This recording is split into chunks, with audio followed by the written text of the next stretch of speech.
ఈరోజు మనం ఒక చిన్న కథ కోసం తెలుసుకుందాం. విధి ఆడిన ఆటలో మనం ఒక్కొక్కసారి బాధతో పాటు అవమానాలు కూడా పడవలసి వస్తుంది. అది ఎలా అంటే పురాణాల కథల ప్రకారం స్వర్గములో శివుని ఆధ్వర్యంలో ఒక కమిటీని ఏర్పాటు చేస్తారు. ఆ కమిటీకి అందరు దేవతలని, దేవుళ్ళని రమ్మని ఆహ్వానం పంపిస్తారు. అలా పంపినప్పుడు అందరూ తమ యొక్క సొంత వాహనాలతో వస్తూ ఉంటుంటారు. విష్ణుమూర్తి గారు తమ వాహనమైనటువంటి గరుడ వాహనం మీద వస్తే, యమధర్మరాజు గారు దున్నపోత వాహనంతో వస్తూ లోపలికి వెళ్ళే సమయంలో యమధర్మరాజు గారు అటువైపు ఒక పక్షిని చూసి దీర్ఘంగా ఆలోచిస్తూ లోపలికి వెళ్తారు. అది చూసిన గరుడ పక్షి ఇతను ఎందుకు ఈ పక్షి వైపు ఇలా చూశారని ఆలోచిస్తూ దీన్ని ఏమైనా చేస్తారని భయంతో ఆ గరుడ ఆ పక్షిని తన వీపు పైన ఎక్కించుకొని కొన్ని వందల కిలోమీటర్ల దూరంలో దండ అరణ్యం లోపల ఒక పెద్ద వృక్షంలో ఆ వృక్షం త్వరలో ఆ పెట్టిన ఉంచి మళ్ళీ వెనక్కి వస్తుంది. మీటింగ్ అనంతరం బయటికి వస్తున్న యమధర్మరాజు గారు పక్షి ఉండే వైపు చూస్తారు. అక్కడ పక్షి లేకపోవడంతో నవ్వుకుంటూ వెళ్ళిపోతారు.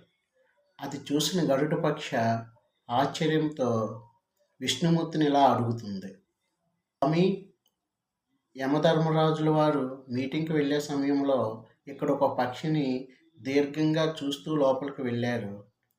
ఆ మీటింగ్ అయిపోయిన తర్వాత వచ్చేటప్పుడు అక్కడ పక్షి లేదని నవ్వుకుంటూ వెళ్ళిపోయారు. దీని పరమార్థం ఏంటో నాకు అర్థం కావట్లేదు. మీకేమైనా తెలిస్తే చెప్పండి అని అడిగింది గరుడ పక్షి విష్ణుమూర్తిని. అదేమీ లేదు. ఆ పక్షి నుదుటి పైన కొద్ది క్షణాల్లో ఎక్కడో దండ అరణ్యంలో ఒక చెట్టు తొరలో ఉన్న పాముతో కాటు వేసుకుని చనిపోయే సమయము వచ్చింది. అది ఇక్కడ ఉండటంతో ఆయన దీర్ఘంగా చూస్తూ వెళ్ళారు.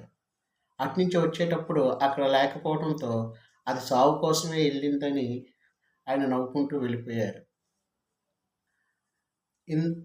ఇక్కడ ఉన్నటువంటి ఆ పక్ష ఎక్కడో ఉన్నటువంటి ఆ చెట్టు తొరలో ఉన్న పాము ఎలా కాటు వేస్తుంది అని ఆయన ఆలోచించి ఉండుంటాడు. అందుకే ఆయన లేకపోవడంతో నవ్వుకుంటూ వెళ్ళారని విష్ణుమూర్తి సమాధానం చెప్తారు.